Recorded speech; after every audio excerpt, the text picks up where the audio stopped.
So the first interpretation was very good. Saturn afflicting Mercury can be of depression, and it also can give us kind of a sobering, a kind of somber, melancholia mind. Okay? And not just squaring, but opposition and afflicting.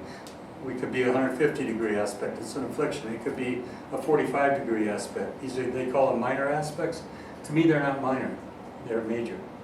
And they're talking to you. They're giving you a message that this is there's a conflict with those planets. So in this case, we've got kind of a deep thinker as well. Somebody that is able to very good at sometimes being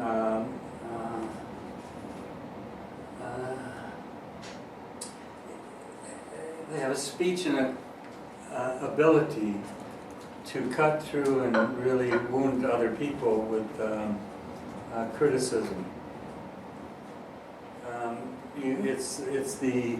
It's that whole thing of satirical humor I've talked about. You could think too that no one's perfect enough for you. Yeah, sure. Yeah. And that your father negatively affected your thinking. Very good. Now you're talking. We had the mother before, now we have the father. We also have an indication of, when I say satirical, the word satire came from Saturn. So if you look at satirical cartoons that poke fun at other people, that's Saturn type of energy. Okay. Remember, Saturn or Satan is called the accuser of our brethren. He who accused our brethren before God both day and night. So the spirit of an accusing person is Saturn in their chart. And if it's afflicting, it's telling you that they tend to be very often critical. It also can be back to the brother again, or sister, a great dislike. And very often it's an almost unconscious dislike. Because Mars is different than Saturn. Mars is what? Is confrontational. It's like... Right. It would be outward fighting. Here, you don't like your siblings. Right. You don't like them. Saturn was called, or Satan was called, the subtlest of all the beasts. Subtlety works like this. Yeah, Barbara is a real nice person, but let me tell you something about Barbara. You see, and then I lay a little knife wound in you. The point being, it's subtle. It's like I'll lay the seeds. It's the way politics works, by the way. The political system is so dastardly evil. Let's find something to destroy somebody. Let's find something to break them down and wound them so bad they can't get up. And let's accuse them and find ways to bring them to fall. You could accuse your siblings for hardships in your life. Exactly. Yeah. Exactly. So we don't know where it comes from, but it's like there's definitely the accusing spirit in that. So if you see that, it can also be harsh in their language. It can be very, it can be a cursing quality in them, because Saturn likes to accuse, and it's very good at using foul language. It can also be something you said earlier, which really fits more this than it fits the moon. When you said self-conscious about speaking, you said that about the moon and Mercury.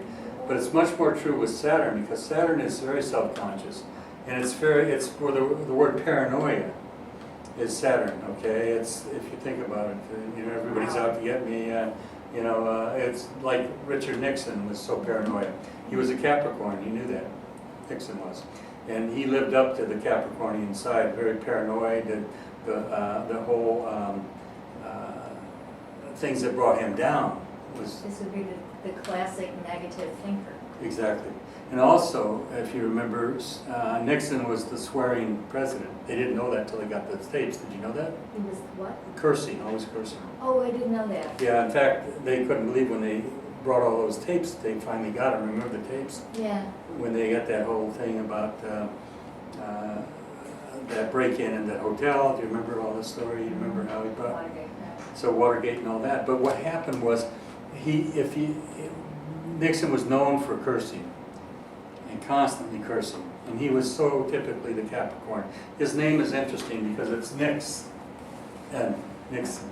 Yeah. I think there's sometimes even subtle little truths hidden in names.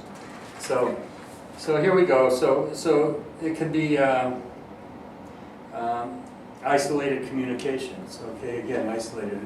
Somebody that tends to be a loner in the way they communicate, or somebody that doesn't like to communicate a lot. It can be pessimistic speech and thinking. It can be a worried mind, negative thinking. You see that? That's all Saturn. What's worry and fear? It's basically the same thing. So it can be accusing and divisive in communication. And that was like Richard Nixon, the Capricornian Saturn ruled guy. He was so much that way. He even had a blood clot in his knee. Did you know that? A blood clot. And what's Saturn coagula? Coagula is hardened, to make hard, okay? And in the knee, Capricorn rules your knees, okay? So there was so much there that fit him, you know. It can be also cursing and crude in conversation.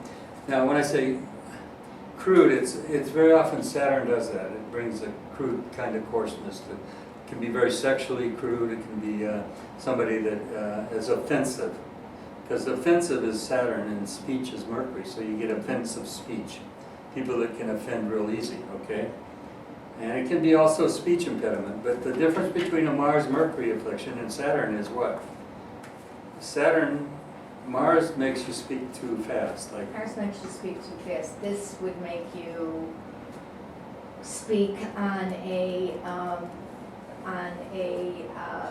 negative, accusing fashion. Like you just would never be happy. it can also be a speech impediment of some kind. Impediment, yeah. You know, it very often, if you remember Moses, when he was told by God that he was going to bring these people out of bondage, he said, you know, he protested to God. He said, you know, there's no way. He said, nobody will, you know, who am I going to say sent me? And he was told, you tell him I am that I am sent you, the God of your fathers, the God of Abraham. But he said, but I am too slow of speech. Like, that's what Moses said to God.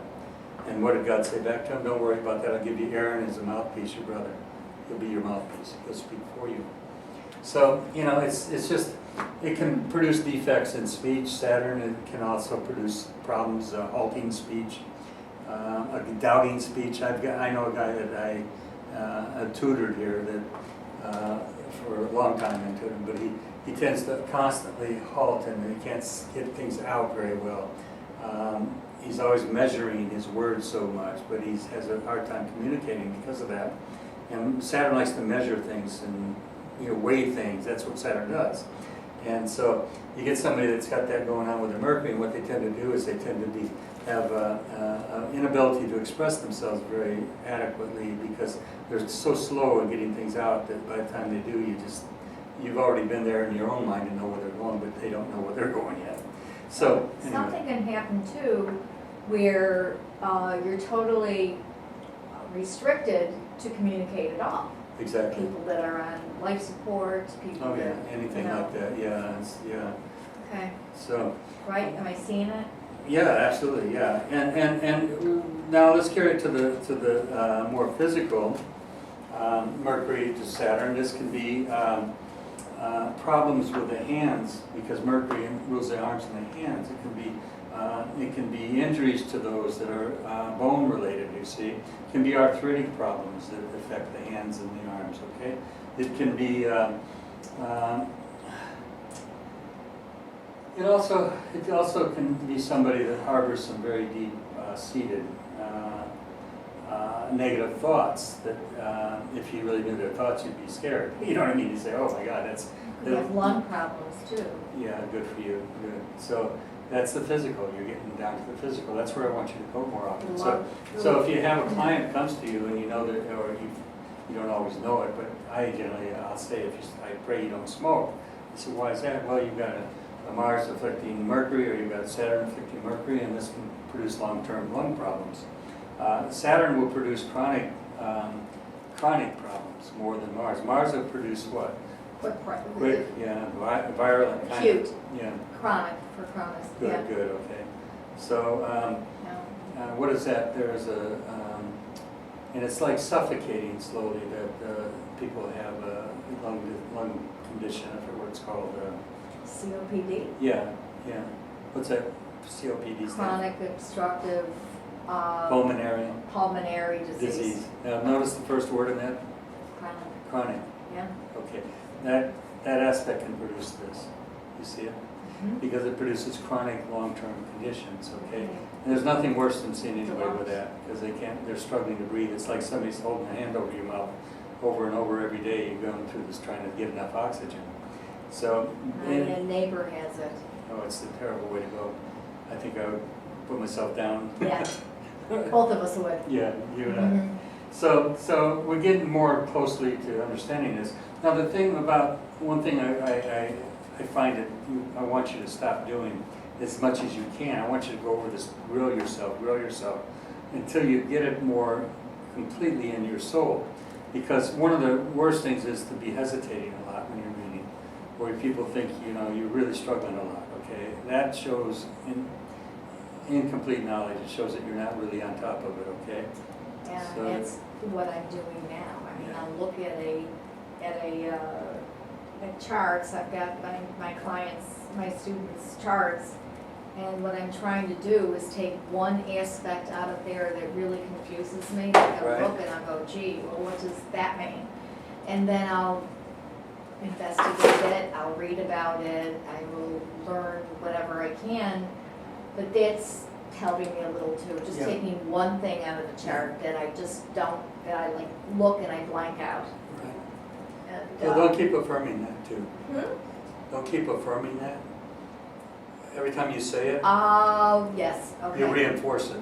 okay. The mind is interesting, and the subconscious is interesting. I'm So, gonna cancel that. every time you play it back, it's like, I have the same problems. I tend to forget names easy of people I've met, and I would never make a good detective because I don't remember faces that well. I'd meet somebody like, Ron, how you been? And I say, who the hell are they? I don't remember them, And people, I'm always kind of anxious and a little bit embarrassed. And I'll say, well, I don't remember names that well, and that's not a good thing to keep saying because I'm affirming it over and over again. Especially under emotional duress, when you make that statement, you're creating it deeper in the soul that that's who you are. But anyway, but you have to express those things when we're here and talking, but it's okay. Just be aware that these are major. I picked them Mars and Saturn because they're so pronounced in a chart. They're so defining of energies, and they're so physical as well. If you have Saturn rising in a chart, for example, you often will see somebody that is some type of they sometimes will be short, and Saturn will block the growth if it's an ascendant. It also Saturn in the first house or sitting on the ascendant? sitting on the ascendant more than close to the ascendant. It says there's Mars gives more ruddy and reddish look to this hair and stuff, and it looks different. It's a different look. Saturn is more dark. Very often black hair, Okay. and you see that very often. And Saturn can cause and produce stunted growth, and also it can produce abnormalities in the appearance, and sometimes not the most attractive look, okay? Saturn can, okay? Venus rising and Jupiter rising are very good. You see Venus, like Elena's Venus right on the ascendant, right on it with Jupiter. Beautiful woman. I mean, she's gorgeous. And I have Venus rising at the east when I was born. Mhm. So I've always had a kind of a good attractiveness at my age of what I'm getting old now and not so attractive. But when I was younger, I mean, I was You're very handsome. a good-looking guy, Yeah, very handsome. So Venus can do that, okay? Yes. Let me look through something. You don't have to stay in there, just come on up. So don't worry with him, he's fine, whatever he does. I'm just So- gonna run to the ladies' room and be right back. Okay.